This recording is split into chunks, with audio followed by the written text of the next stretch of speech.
नमस्कार, आप देख रहे हैं सी न्यूज भारत। मैं हूं आपके साथ प्राची तिवारी। वक्त हो गया है न्यूज बुलेटिन का। इस बुलेटिन में हम जानेंगे कहां श्रमिकों के बेटे बेटियों को किया गया 500 साइकिल का वितरण, साथ ही साथ कहां मनाया गया लुइस ब्रेल का जन्मदिन। इसके आगे जानेंगे कहां बीएसपी नेताओं ने सपा में शामिल होने की सूचना को बताया निराधार। इन तमाम खबरों पर चर्चा होगी विस्तार से, तो चलिए शुरू करते हैं खबरों का सिलसिला। नगर विधायक मनीषा असीजा के प्रयासों से पुनः फिरोजाबाद क्लब में लगभग 500 श्रमिक भाइयों की बेटे बेटियों को साइकिल वितरण का कार्यक्रम आयोजित किया गया। साइकिल पाकर पात्र बेटे बेटियों के चेहरे खिल उठे। नगर विधायक मनीष असीजा ने बताया, संत रविदास शिक्षा सहायता योजना के अंतर्गत 500 साइकिल का वितरण किया गया। इसको लेकर मुख्यमंत्री योगी आदित्यनाथ, श्रम मंत्री स्वामी प्रसाद मौर्य, भाजपा के समूचे संगठन नेतृत्व का आभार व्यक्त करते हैं कि वर्षों से जिन क्षेत्रों में काम नहीं हुआ, मुख्यमंत्री के नेतृत्व में उन क्षेत्रों में भी कार्य किया गया है। किसी को पहले तो किसी को बाद में, पर सभी पात्रों को साइकिल वितरित किया जाएगा। ये 500 साइकिलें बच्चों को बटी हैं। ये संत रविदास शिक्षा सहायता योजना के अंतर्गत ये लगभग 4,000 रुपये लागत की हरकुलिस कंपनी की साइकिल है। माननीय योगी जी के नेतृत्व में आप सब देख रहे होंगे कि श्रमिक योजनाओं में बहुत काम हो रहा है और इससे पूर्व भी हम लोगों ने लगभग 1200 साइकिलों का वितरण किया था। आज भी कई बच्चे ऐसे हैं जिनको साइकिल नहीं मिल पाई है। अगले चरण में शीघ्र ही इसी आचार संहिता से पहले उनको भी साइकिलों की उपलब्धता कराई जाएगी। ये योजना लगातार चलने वाली है। मान लो किसी को किसी कारण से आज टोकन नहीं मिल पाया तो अगले चरण में मिल जाएगा। एक भी व्यक्ति ऐसा नहीं है जो पात्र है वो बचेगा। इसके लिए मैं माननीय योगी जी, माननीय श्रम मंत्री जी स्वामी प्रसाद मौर्य जी और अपनी भारतीय जनता पार्टी के समूचे संगठन नेतृत्व को बहुत बहुत धन्यवाद देना चाहता हूं कि वर्षों से जिन क्षेत्रों में काम नहीं हुए उन क्षेत्रों में माननीय योगी जी के नेतृत्व में लगातार काम हो। विधायक जी, कुछ ऐसे भी हैं जिन्हें पहले रजिस्ट्रेशन हुए उन्हें नहीं मिली, बाद में रजिस्ट्रेशन हो गए उन्हें मिल गई है, ऐसा। फिरोजाबाद से सी न्यूज संवाददाता दीपक शर्मा की रिपोर्ट। टीकमगढ़ नगर के दिव्यांग पुनर्वास केंद्र में लुइस ब्रेल का जन्मदिन मनाया गया। ये कार्यक्रम मृत शक्ति संगठन द्वारा आयोजित किया गया, जिसमें उन्होंने बताया कि लुइस ब्रेल, जिन्होंने ब्रेल लिपि का आविष्कार किया जिससे दृष्टि बाधित छात्र छात्राएं लिख एवं पढ़ सकते हैं, इससे पढ़ने के लिए विशेष उपकरणों की आवश्यकता होती है। साथ ही ये भी बताया कि लुइस ब्रेल का जन्म 4 जनवरी 1809 को हुआ था। लुइस ब्रेल की आंख एक दुर्घटना में चली गई थी। ब्रेल की लिपि आज पूरे विश्व में विकसित है, जिनका जन्मदिन आज टीकमगढ़ जिला दिव्यांग पुनर्वास केंद्र में मनाया गया, जिसमें दिव्यांग बच्चों को बुलाकर उनके साथ लुइस ब्रेल का केक काटा गया। बड़ी दिव्यांग बच्चों ने संगीत के माध्यम से लोगों को थिरकने पर मजबूर कर दिया। आज 4 जनवरी को लुइस ब्रेल का जन्मदिन मनाया गया है। ये दृष्टिबाधित थे, 100% दृष्टिबाधित थे। इनकी एक दुर्घटना में आँख चली गई थी और उसके बाद इन्हें ब्रेल का आविष्कार किया, जिससे दृष्टिबाधित छात्र छात्राएं पढ़ती हैं 6 डॉट्स के द्वारा, जिसको अबेकस स्टाइलस टेलर फ्रेम के माध्यम से पढ़ाया जाता है। और आज पूरे भारतवर्ष में और पूरे विश्व में यह लिपि विकसित हुई है, जिनका श्रेय लुइस ब्रेल को जाता है। तो इनका जन्मदिन मनाया गया। इस अवसर पर मातृशक्ति संगठन जो अहम भूमिका रहती है, हमारे हर प्रोग्राम में पार्टिसिपेट करते हैं। संगठन के सदस्य मौजूद रहे, इनकी अध्यक्षता, और यहाँ हमारे पेरेंट्स, बच्चे, हमारे डीडीआरसी परिवार, सभी लोग उपस्थित रहे। यहाँ पर 30 बच्चे जो लगातार आ रहे हैं वो तो याद थे, और 10 बच्चे जो शहर से आए हुए थे जो दृष्टिबाधित थे वो भी। आज मातृशक्ति संगठन द्वारा डीडीआरसी उड़ान संस्था में आकर लुइस ब्रेल जी का जन्मदिन मनाया गया। और हमारा मकसद जन्मदिन मनाने का बस ये था कि हम बताएं कि दिव्यांगता होना कोई अभिशाप नहीं है, इसको हम अपना शक्ति बना सकते हैं। और सभी यहाँ पर जितने बच्चे एकत्रित हुए थे उन बच्चों को हम लोगों ने संगठन की साइड से कैप, सॉक्स और खाने पीने की चीज़ें वितरित की। और उन्हें बताया कि सूरदास जी जन्मांध थे पर वो कमज़ोर नहीं थे, कृष्ण जी की उनने महिमा बिना देखे जो गाई। वैसे ही आप सब में इतनी क्षमता है कि टीकमगढ़ का नाम कुछ दिनों बाद आपके नाम से ही रोशन हो, ये हम सबकी शुभकामनाएं। और हम सबका ये संदेश है कि जितने भी पेरेंट्स हैं, जितने भी माँ बाप हैं जिनके यहाँ अगर ऐसे बच्चे हैं तो उनका मनोबल बढ़ाएं। उन्हें ये ना कहें कि आपके अंदर ये कमजोरी है, तो निश्चय ही वो आगे अपना नाम रोशन। टीकमगढ़ से सी न्यूज संवाददाता गिरीश कुमार खरे की report. Reserve police line Gonda में रिक्रूट आरक्षियों के पासिंग आउट परेड से पूर्व आयोजित बड़ा खाना में पुलिस अधीक्षक संतोष कुमार मिश्रा ने पहुंचकर रिक्रूट आरक्षियों को स्वयं भोजन परोसा तथा उनके साथ भूमि पर बैठकर भोजन भी ग्रहण किया। इस अवसर पर आयोजित खाना प्रतियोगिता में पिछली बार आयोजित बड़ा खाना में प्रथम स्थान पाने वाले पीएससी के मुख्य आरक्षी ऋषिकेश राय ने पुनः अपने ही 51 पूड़ी खाने के पूर्व रिकॉर्ड को तोड़ते हुए 60 पूड़ी खाकर प्रथम स्थान हासिल कर लिया, नया रिकॉर्ड बनाया तथा रिक्रूट आरक्षी अमित कुमार सिंह ने 48 पूड़ी खाकर द्वितीय स्थान हासिल किया। पुलिस अधीक्षक गोंडा ने प्रथम व द्वितीय स्थान पाने वाले मुख्य आरक्षी व रिक्रूट आरक्षी को नगद पुरस्कार से पुरस्कारित भी किया। गोंडा से सी न्यूज संवाददाता इंद्रेश कुमार श्रीवास्तव की रिपोर्ट।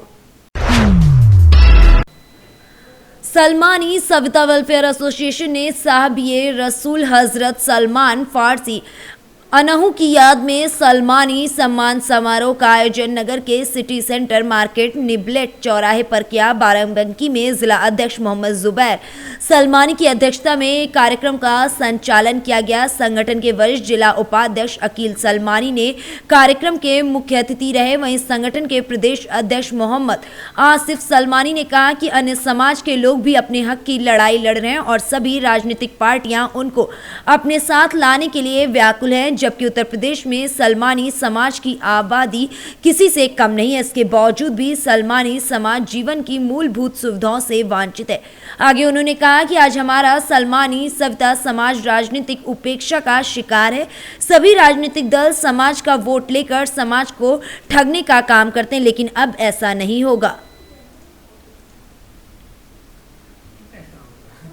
बाराबंकी से सी न्यूज संवाददाता शकील जैतपुर की रिपोर्ट। बहुजन समाज पार्टी के जिला सचिव एवं जलेसर विधानसभा के प्रभारी यदराम नायक एवं बीएसपी के वरिष्ठ नेता सत्यप्रकाश गौतम सेक्टर प्रभारी अलीगढ़ मंडल के द्वारा बताया गया कि कुछ लोगों द्वारा उनके समाजवादी पार्टी में शामिल होने की अफवाह फैलाई जा रही है, जो कि पूरी तरीके से गलत है।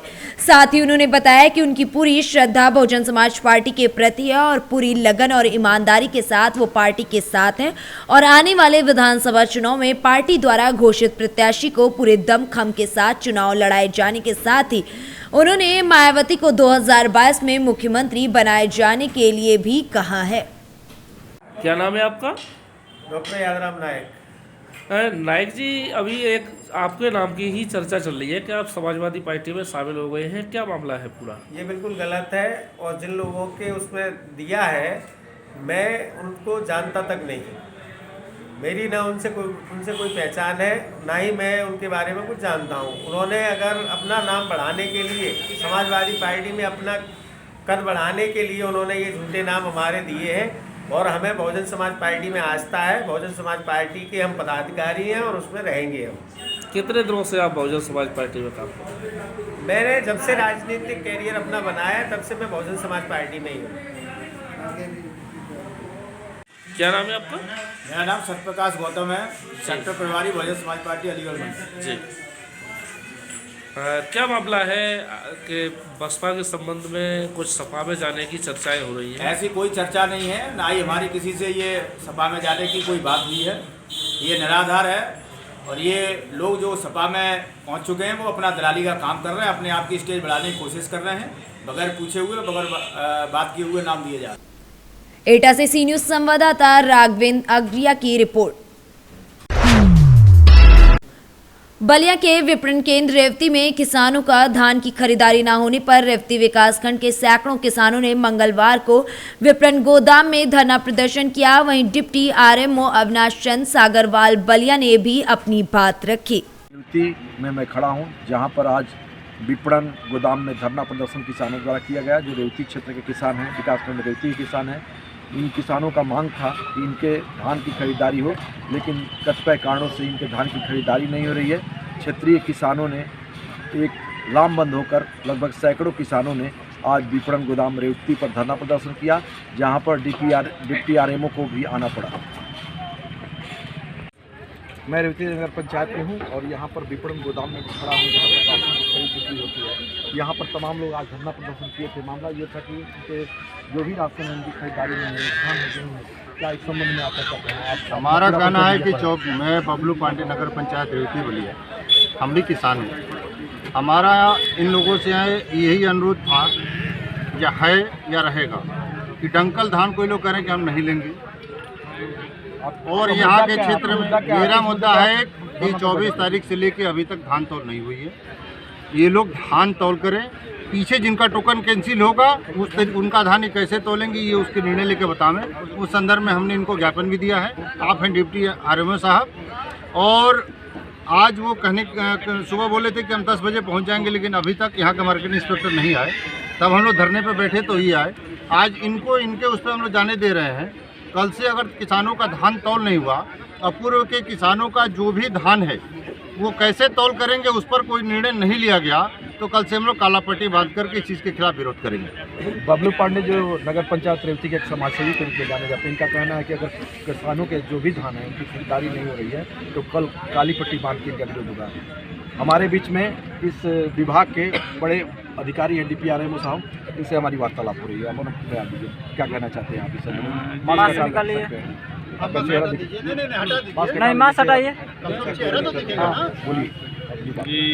ये है विपणन, चूँकि क्षेत्र में पूरा डंकल ही धान बोया जाता है। समस्या तो है, लेकिन शासन के द्वारा जो नीति बनाई गई है उसमें 35% से ज़्यादा हम लोग हाइब्रिड धान नहीं ले सकते हैं, लेकिन अभी इनका 35% नहीं हुआ है तो यहाँ पे खरीदारी होगी। आज चूँकि कल तक आपका काम हो जाएगा। हम उन्होंने आश्वासन दिया कि कल तक कोई ना कोई हम इसका निस्तारण करेंगे और कोई ना कोई रास्ता बनाएंगे। तो चूँकि वो कल का निस्तारण करेंगे, लेकिन जो हम लोग का आज का टोकन है जिन किसानों का, उनका तो कल तौल नहीं होगा। दीपू जी का कहना है कि जिनका आज का टोकन है उनका कल तौल हो नहीं पाएगा।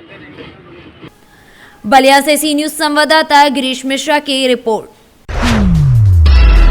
कांग्रेस को एक बड़ा झटका लगाया। संभागीय अध्यक्ष अल्पसंख्यक कांग्रेस सैयद अख्तर अली ने पत्र के जरिए पार्टी से इस्तीफे की घोषणा कर दी है। सैयद अख्तर अली ने पत्र में कहा, हर सफर का एक अंत होता है। मेरा कांग्रेस के साथ जुड़ाव अच्छा और क्रांतिकारी था, इसका भी अंत हो गया।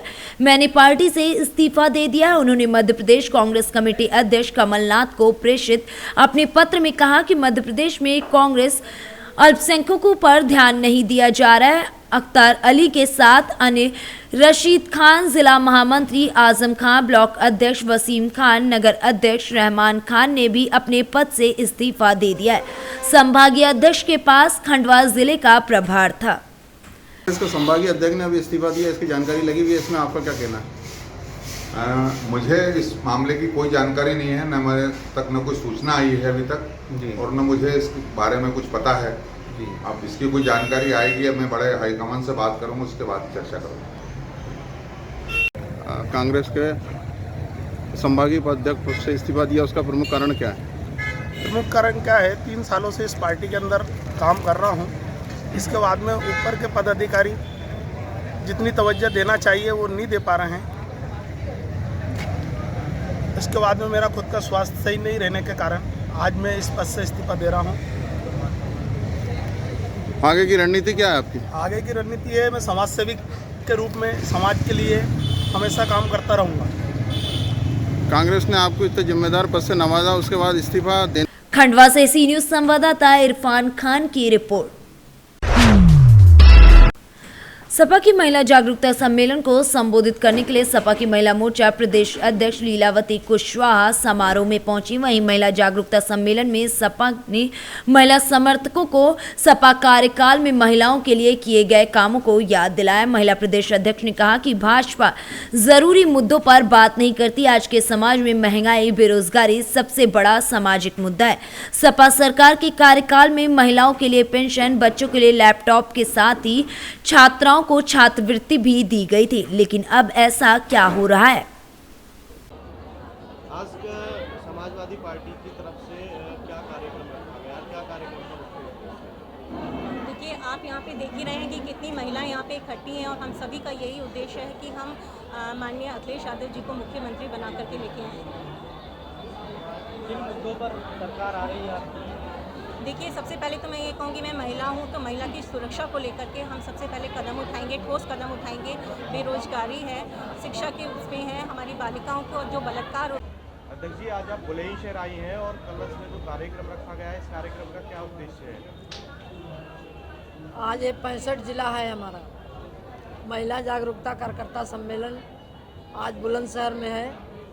मैं धन्यवाद देती हूँ अपनी महिला सभा की जिला अध्यक्ष स्मिता यादव जी को और जिला अध्यक्ष राहुल यादव जी को। बहुत शानदार कार्यक्रम इन लोगों ने कराया है, आयोजित किया है।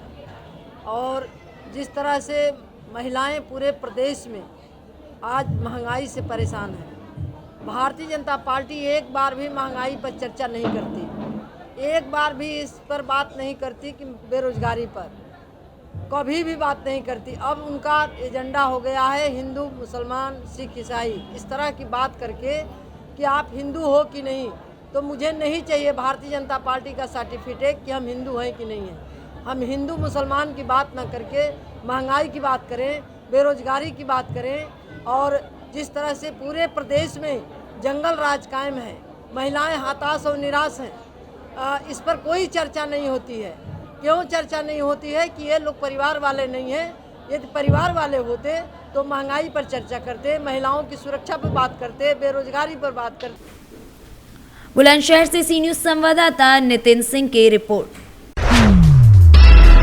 खबर जनपद गाजीपुर के बाराचवर ब्लॉक से, जहां भारत सरकार की महत्वाकांक्षी योजनाएं जो गरीब लोगों के लिए चलाई जाती हैं, उसी के संबंध में राष्ट्रीय आजीविका मिशन को लेकर वहां के कर्मचारी सुधीर जायसवाल से बातचीत की गई, जिसमें उन्होंने कहा कि सरकार की जो भी योजनाएं गरीबों के लिए आ रही हैं, उन्हें सभी के पास हमारे विभाग द्वारा दी जा रही है और सभी को जानकारी भी दी जा रही है। नमस्कार, आप देख रहे हैं सी न्यूज़ भारत। मैं मौजूद हूँ बाराचवर ब्लॉक में और यहाँ पर बता दें कि सरकार की बहुत सारी महत्वाकांक्षा योजनाएं हैं जो महिलाओं के लिए और गांव में जो गरीब हैं उनके लिए चलाई जाती हैं, लेकिन इसकी जानकारी बहुत से लोग होते हैं उनको पूरी तरह से नहीं हो पाती है। तो हम बाराचवर ब्लॉक में यहाँ मौजूद हैं। यहाँ देखिए, आप दिखा सकते हैं कि महिलाएं भी काफ़ी आई हुई हैं और इस योजना के बारे में बात करेंगे। और यहाँ पर जो भी योजना चल रही है जिसके तहत में थोड़ा क्या बताया नाम को उसका, राष्ट्रीय ग्रामीण आजीविका मिशन के तहत में योजना चल रही है। इसके बारे में यहाँ के हमारे बीच कर्मचारी इनसे बात करते हैं और इसके बारे में जानते हैं कि जो लोग इस योजना के बारे में जानकारी पूरी नहीं है इनके माध्यम से उनको जानकारी मिलेगी।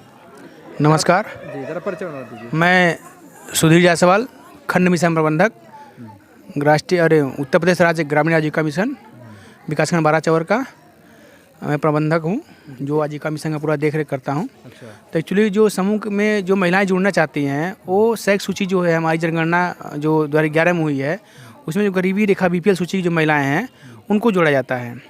उसके सदस्य इसमें जुड़ सकते हैं और समूह का जो नामकरण होता है, समूह की महिलाएं अपना खुद चयन करती है कि मैं समूह क्या नाम रखूँगी। उसके पश्चात जो समूह की संख्या होती है महिलाओं की मिनिमम 10 होना चाहिए, 10 से लेकर 20 तक। सहायक हूँ। अच्छा। इस योजना में जैसे महाराजपुर से लोग आए हुए यहाँ पर हैं, महिलाएं हैं, तो योजना के बारे में क्या कुछ कहेंगी? कितने लोग जो है मतलब आप समूह में कुछ भी हुए हैं? जी, कितने लोग हुए हैं?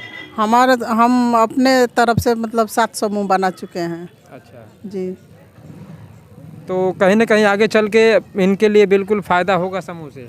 जी, अभी तो फायदा शुरुआत है, हुआ है, धीरे धीरे प्रक्रिया चलती रहेगी तो मतलब आगे। बहुत सी महिलाएं हैं जिनको जानकारी नहीं रह पाती कि मतलब क्या होने वाला है, क्या समूह से कुछ जानकारी शंका में बनी रहती हैं।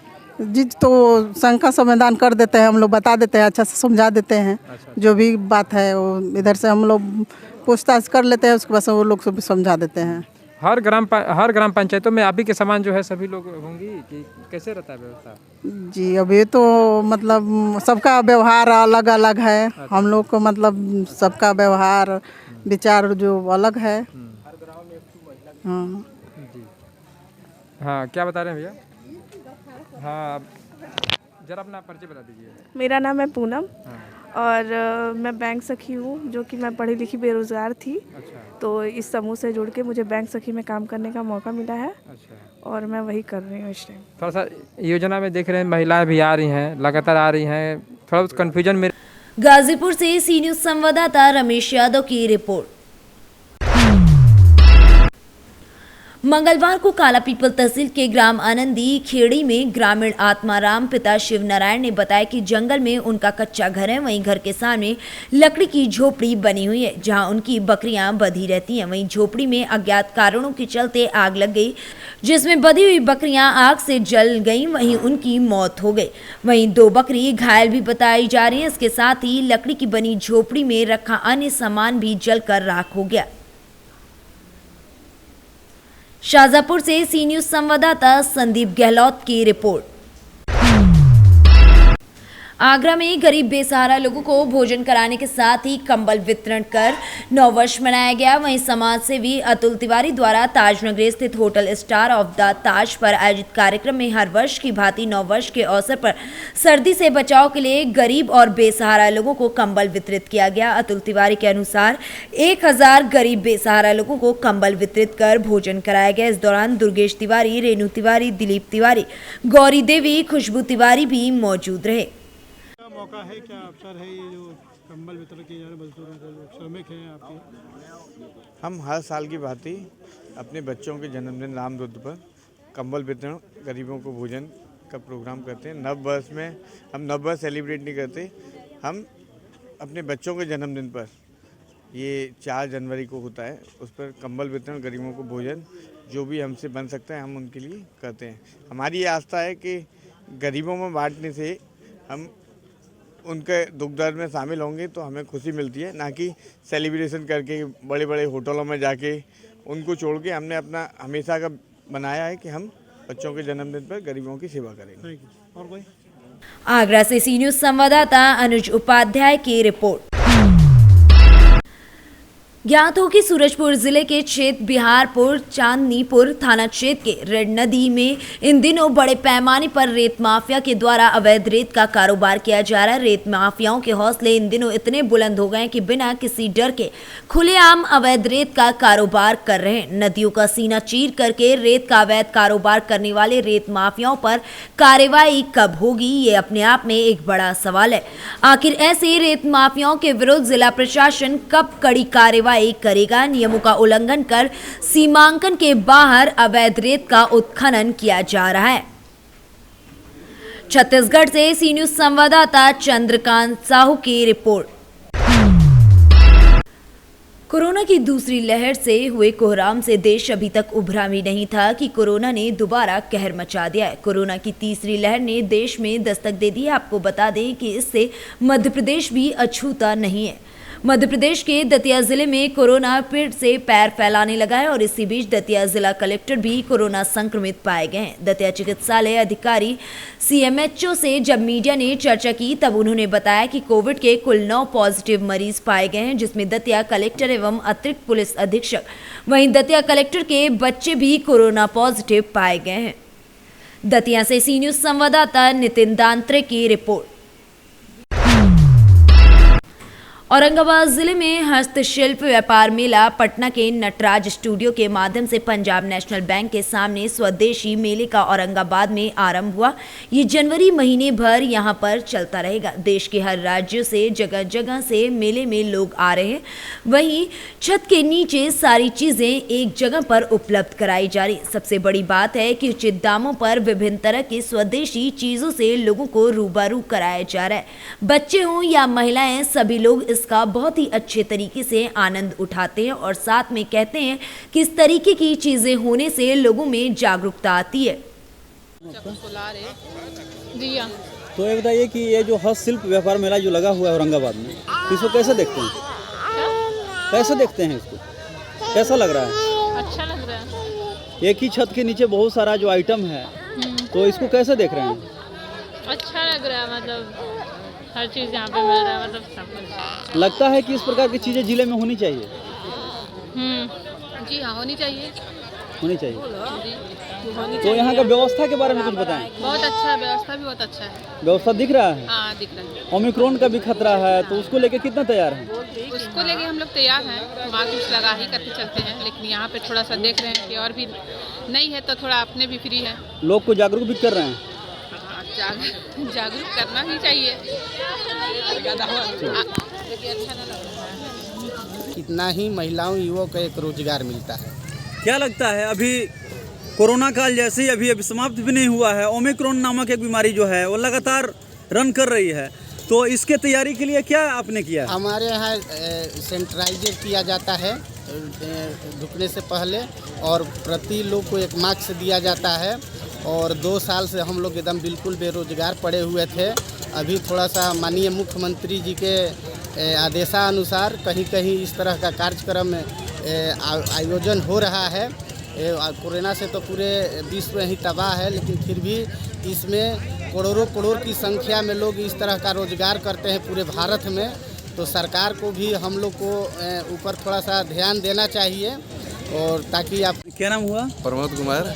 तो ये बताइए कि ये जो हस्तशिल्प व्यापार मेला जो लगा हुआ है, इसको आप कैसे देखते हैं? बहुत शहर के लिए बहुत अच्छी चीज़ है। यहाँ पे हर ज़रूरत की हर सामान मिल रही है, उचित मूल्य में मिल रही है। जो लेना चाहें अपना आकर खरीदारी कर सकते हैं यहाँ पे। क्या लगता है इस तरीके की चीज़ें होने से दर्शकों के लिए कितना लाभ मिलेगा? बहुत लाभकारी है। जो सामान बाहर में नहीं मिलता वो एक जगह इकट्ठे मिल जाता है। जैसे इनका सोफ़ा है, यह सहारनपुर का है मशहूर सोफ़ा। इसकी क्वालिटी अच्छी है और दाम भी प्रॉपर है, खरीदा जा सकता है। मतलब लगता है कि एक ही छत के नीचे। औरंगाबाद से सी न्यूज़ संवाददाता रमाकांत सिंह की रिपोर्ट। कांग्रेस एक तरफ तो महिलाओं और लड़कियों के लिए लगातार आवाज बुलंद करने का दावा कर रही है, तो वहीं दूसरी तरफ कांग्रेस की मैराथन में अव्यवस्थाएं देखने को मिली। कई छात्राएं दबी तो कई छात्राओं को चोटें भी आईं। मैराथन के दौरान चीख पुकार भी सुनाई दी। कई बच्चों के जूते चप्पल सड़क पर ही बिखरे हुए नजर आए। बच्चों के गिरने की खबर कवरेज के दौरान एक संवाददाता से धक्का मुक्की हो गई, जिसके बाद कांग्रेस नेता मारपीट पर भी उतारू हुए। कांग्रेस के वरिष्ठ नेता पूर्व मेयर सुप्रिया एरन का बेतुका बयान सामने आया। उन्होंने कहा कि जब वैष्णो देवी में भगदड़ मच सकती है तो ये तो बच्चियां हैं, ये इंसानी फितरत होती है। लेकिन मैं मीडिया कर्मियों से माफी मांगती हूँ, ये साजिश भी हो सकती है। कांग्रेस के बढ़ते जनाधार की वजह से इस तरह की साजिश की गई है। हाँ बताएं। तीर्थ यात्रा के लिए लोग वैष्णो देवी गए थे, वहाँ क्या हुआ उसको आप क्या कहेंगे? ये इंसानी फितरत होती है कि हम आगे बढ़ जाएं, पहले हम आगे बढ़ें। यहाँ तो ये छोटी बच्चियाँ हैं, अभी स्कूल में पढ़ ही रही हैं, तो थोड़ा बहुत भागदौड़ हो गई।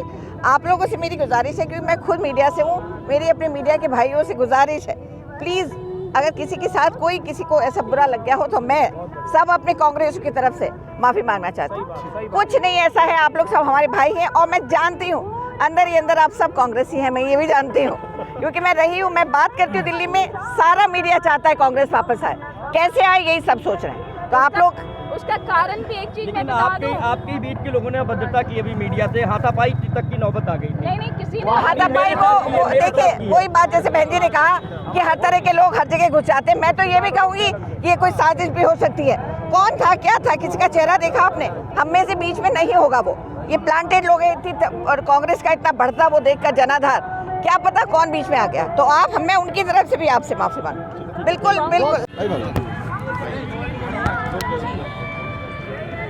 मैडम क्या नाम है आपका, अपना पद बताइए। मेरा नाम संगीता गर्ग है, ऑल इंडिया महिला कांग्रेस की नेशनल कोऑर्डिनेटर हूँ, यूपी वेस्ट की प्रभारी हूँ, राजस्थान जयपुर से हूँ। आज मैराथन हो रही है, कितनी संख्या में लोग यहाँ पे पहुँचे हुए हैं, क्या कहेंगे? देखिए, मेरे को मीडिया के भाइयों से या साथियों से ये बताने की कतई आवश्यकता नहीं हो रही कि यहाँ पे कितनी भीड़ थी।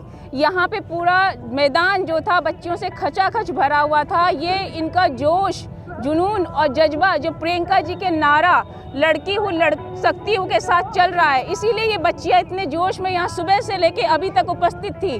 और जो इनका जुनून है, जो जोश है, इस बात को साबित कर रहा है कि यूपी में भारतीय जनता पार्टी की सरकार की रवानगी ये बच्चियाँ तय करने के लिए यहाँ पर उपस्थित हुई और बताना चाहती हैं किस अहंकारी और अपने सत्ता के मद में चूर ये लोग बच्चियों की आवाज़ को दबाना चाहते हैं। लेकिन ये बच्चियाँ, इनका जो जोश है वो अब दबने वाला नहीं है। यूपी सरकार अपने बोरिया बिस्तर बांध ले और ये बच्चियाँ। क्या हुआ था, पूरी बात बताओ। हम लोग आ रहे थे, पीछे से धक्का लगा, पहले आगे के लिए गिरे थे गेट पे, फिर यहाँ पे गिर कर रही हैं। चोट लग गई है, कम से कम 150 लड़की गिरी हैं। कितने लोग थे लगभग? 150 लड़की हैं। कितने दब गई होंगी? बहुत लोग दबी, बहुत के चोट भी लग गई है। बरेली से सी न्यूज संवाददाता विनय चौहान की रिपोर्ट। फिलहाल इस न्यूज बुलेटिन में केवल इतना ही। देश दुनिया की तमाम बड़ी खबरों से जुड़े रहने के लिए देखते रहिए सी न्यूज भारत।